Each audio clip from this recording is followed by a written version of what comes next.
जी okay, बोलिए खान साहब। आज अदालत में देखिए 3 अफराद को लाया गया, लेकिन एक चालक की गई। पहले जो ऑफेंस रजिस्टर किया गया था छावनी पुलिस स्टेशन में CI नंबर 40/2024, जिसमें इल्जामत लगाए गए थे कि भी 4000 जन्म दाखिले जो निकाले हैं लोगों ने, और 4000 जन्म दाखिले में जो गलतियाँ की हैं या जो झूठ किए हैं कि कुछ कागजात बोगस बनाए और बोगस बना के लिए गए, उसमें ऑलरेडी पहले कई लोगों को अरेस्ट किया जा चुका है। कुछ लोगों को जुडिशियल कस्टडी मिली और कुछ औरतें भी उसमें जो जेल में।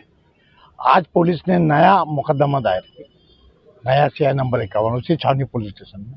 और जिन लोगों ने एप्लीकेशन दिए थे, पहले भी वैसे थे, जिन लोगों ने एप्लीकेशन दिए थे, किसके थ्रू कराए, वकील के थ्रू, एजेंट के थ्रू या और दूसरे माध्यम से, उन लोगों को आरोपी किए गए। आज 10 अफराद के खिलाफ 10 अफराद का नाम दिया गया है, जिसमें से 3 को अटक बताए, 7 को फरार बताया। और उनका ये कहना है कि भाई इन्होंने जन्म दाखिला लिए। तो जन्म दाखिला लेने में कारपोरेशन के आदमी ने बोला कि भाई हमने कुछ जवाब दिए नहीं, और सिक्के हमारे नहीं, दस्तखत हमारे नहीं। और तहसीलदार भी बोलता है कि हमारे वहाँ के ऑर्डर नहीं दिखते। तो गोया उनका ये कहना है कि ऑर्डर बोगस बनाए गए।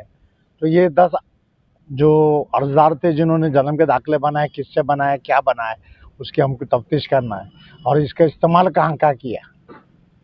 हमने अदालत को बताया कि भाई ये जो एक बार जुर्म रजिस्टर हो चुका है, तो उसमें तफ्तीश करके चाहे 100 रहो या 4000 रहो, दोबारा दूसरा जुर्म किया नहीं जा सकता, ये गैर कानूनी है। और दूसरा ये कि भाई पहले ऑफिस में जो चीज़ें आई वो सब यहीं पे, अभी एक एक मुलजिम को बुला रहे हैं और उनके नाम से अलग डिवीज़न बना रहे हैं। जैसे 12 नवंबर में उन्होंने एक आइडिया किए थे कि भाई महल्ला अलग अलग है, तो ऐसे 3 FIR किए थे कि आयशा नगर की हदूद में 2 और इधर की हदूद में, जबकि वाक़ई एक ही हुआ था, लेकिन उसको तकसीम किए थे। वैसा अब ये किए हैं कि 10-20 आदमियों को बनाएंगे, उनके खिलाफ एक केस, फिर दूसरे 10-20 के, और जो वजूहत है वो सेम है। लेकिन अदालत ने चूँकि संगीन जुर्म में और जो उनके जहन में है वे तफ्तीश होना चाहिए, तो 18 तारीख तक इन लोगों को पुलिस कस्टडी दी है। अभी 3 अफराद को, बाकी 7 अफराद को नहीं दी। लेकिन तभी तौर पे अब हम लोग सोचे हैं और डिफेंस कमेटी तय कर रही है कि भाई हम यहाँ, ये तो रिमांड चलते रहेगा, लेकिन चूंकि अब 2 FIR हो चुके हैं, तो ये एकदम कानून की धांधली चल रही है। और दूसरा अहम मसला ये है कि जो शिकायत है, उनकी पहली शिकायत थी कि बांग्लादेशी रोहिंग्या है, उसका कोई उनको सुराग नहीं मिला। वो चैप्टर बाजू को रख दिए, तो भाई झूठे कागजात लाए। तो उसमें कल रिकॉर्ड आया है, महाजन ने बताया है कि तहसीलदार को रोज पैसे भेजते थे, पे फोन से पैसे गया, बैंक से पैसे गया, और उसको आरोपी नहीं किए। अब आज हम कोर्ट में चिल्लाए कि भाई वो उसको इतना लड़का है जो उसको नहीं किए, पुलिस उनको नहीं कर रही है। शायद अब आज या कल उनको अरेस्ट करें। और उनको सस्पेंड क्यों की गवर्नमेंट ने? सस्पेंड इसलिए कि ये ऑर्डर्स के बारे में उनको शक था, या उसका जो लाए अमल है, जो प्रोसीजर है, वो बराबर नहीं किया गया। और रिकॉर्ड पे आया है कि बैंक से पैसा गया है, दिन में 10 बार, 20 बार, 25 बार, कुछ मखसूस लोगों ने पैसे दिए जो वहाँ काम करते थे, वहाँ के एजेंट थे। तो एंटी करप्शन में भी बैठते हैं वो, और ये ऑफिस में बैठते हैं। इसका मतलब ये कि ये सब चीज़ें उन्होंने नज़रअंदाज की है, और उनकी जिम्मेदारी ये है कि कारपोरेशन को नोटिस निकालना, कारपोरेशन जवाब आना, वो देखना, कागजात की छानबीन करना और फिर ऑर्डर देना बहैसियत जज। और जो आज FIR लेके आए वो इसलिए भी इलीगल है कि इनका ऐसा कहना है कि भाई जो तहसीलदार ने बहैसियत मुंसिफ के, बहैसियत जज के ये ऑर्डर दिया है। अगर ऐसा है और उसमें अगर कोई गलत कागज दिए, गलत एफिडेविट दिए, तो इंडियन पिनल कोड में और नए एक्ट में भी 191 बेनो तिरनो के झूठे एफिडेविट देना, झूठे कागजात देना, वो अलग से ऑफेंस, और उसमें सजा सिर्फ 3 साल की है। लेकिन इन्होंने तो 468 71 जो नए सेक्शन लगाए, इसमें 7 साल 10 साल है। तो ये ग्रेविटी बताने के लिए, लोगों को डराने के लिए। वरना उनका ही कहना है कि भाई अगर गलत कागजात दिए, गलत एफिडेविट दिए, तो फिर वो सेक्शन लगाना चाहिए था, तो वो सेक्शन नहीं लगा रहे हैं। ये पूरा एक तरह का जो है मालिकों को कैसा बदनाम करना, और मैक्सिमम बदकिस्मती से लाडली बहने की वजह से मुस्लिम लोगों ने बनाए हैं, तो बस इनको हम खड़े रह रहे हैं। चलो, आज एक नई FIR रजिस्टर हुई। हम माइनॉरिटी डिफेंस कमेटी की जानिब से अव्वल दिन से कह रहे हैं कि ये बड़ा संगीन मामला है और इसकी संगीनी को शहरियान को समझने की ज़रूरत है। आज जो FIR हुई है उसमें 4 ख्वातीन हैं। एक की उम्र 69 साल है, एक की 54 साल है, एक की 60 साल है, एक की 63 साल है। अब 70 साल की ख्वातीन हमारे शहर की जेल जाएंगी क्या? ये ऐसा मामला है कि हम अगर सोचते हैं, मैं इससे पहले ही बोला कि अगर कोई ये सोच रहा है कि उसके घर की माँ, उसके घर की बहन नहीं जा रही है तो उसका ज़मीर मर चुका है। आने वाले जुमा को माइनॉरिटी डिफेंस कमेटी का दगड़ू ऑयल मिल में एक मीटिंग है। वहाँ शहरियान को हम बोलना चाहते हैं कि बड़ी तादाद में आए, शहर के सरकर्ता अफराद आएँ और जो भी तंजीमें चाहती हैं कि वो माइनॉरिटी डिफेंस कमेटी के साथ चलना चाहती है, उस मीटिंग में, उस अजलास में वो आकर हिमायत दे सकती है।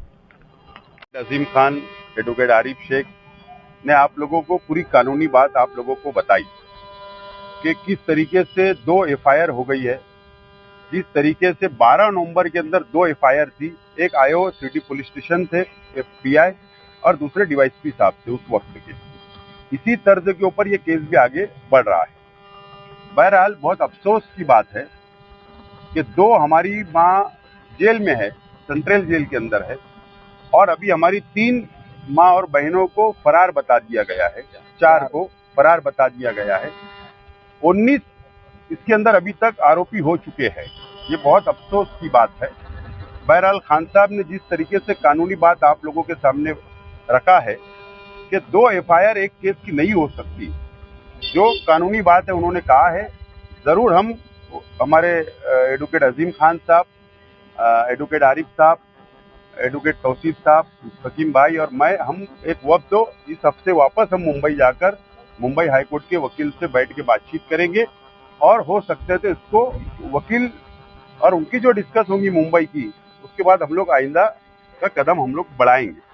बहरहाल मालेगांव शहर की आवाम से हम अपील करते हैं कि जुमा के दिन 21 फरवरी को दगड़ू ऑयल मिल आगरा रोड पर जो हमने आवामी मीटिंग रखी है, तो ये तमाम ऐसे मसाइल जो है इसके लिए रखी है, तो आवाम बढ़ चढ़कर हिस्सा ले। और मैं सबसे पहले तो शहर की आवाम से, चाहे वो 4000 जिन लोगों को नोटिस तकसीम हुई, जिन लोगों को होने वाली है, वो तमाम ही, और शहर की आवाम से मैं अपील करना चाहता हूँ कि कोई टेंशन मत लो, कोई फिक्र ना करे, कोई जज्बात में कोई ऐसा कदम ना बढ़ाए, उठा ले के कोई तकलीफ हो जाए हमें। आपको जो भी तकलीफ होगी, आपको जो भी इत्मीनान करना है, ये हमारे वकील लोग हैं, हमारी डिफेंस कमेटी के मेंबरान से हमसे आके मुलाकात करिए, हम आपको इत्मीनान दिलाएंगे। हम आपके साथ खड़े हैं।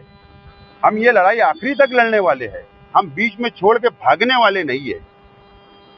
इसके लिए शहर की आवाम में इत्मीनान रखना चाहिए और शहर की आवाम से अपील है कि 21 तारीख को जो मीटिंग है, आवामी मीटिंग, उसके अंदर शिरकत करें। टोटल 10 आरोपी के खिलाफ में पुलिस ने एफआईआर रजिस्टर की। 7 लोगों को पुलिस ने इसमें फरार बताया। फरार के अंदर अभी नाम आया हुआ है फरीदा बानो शफीक अहमद, इनका पता है नयापुरा। उसके अलावा फिर दूसरा है शमसुन निसा शकील अहमद, इनका सलीम नगर का एड्रेस है। और आगे है मोहम्मद खालिद शकील अहमद और नयापुरे का है राशिदा सईद अहमद, ये सर्वे नंबर 200 गट नंबर 13 जमूर कॉलोनी। उसके अलावा फिर जमील खान जिलानी खान विजयनगर और शेख अरबाज शेख सलाउद्दीन, इरफाना बेगम शेख ख्वाजा। तो इतने लोग इसके अंदर और फरार बताए पुलिस ने। और आज की जो पुलिस कस्टडी पुलिस ने ली है ये लोगों की, ये बोल के लिए कि भाई ये लोगों को भी हमको तपास करके और अरेस्ट करना है, इसीलिए कोर्ट ने उनको 18 तारीख तक पुलिस कस्टडी ग्रांट की है।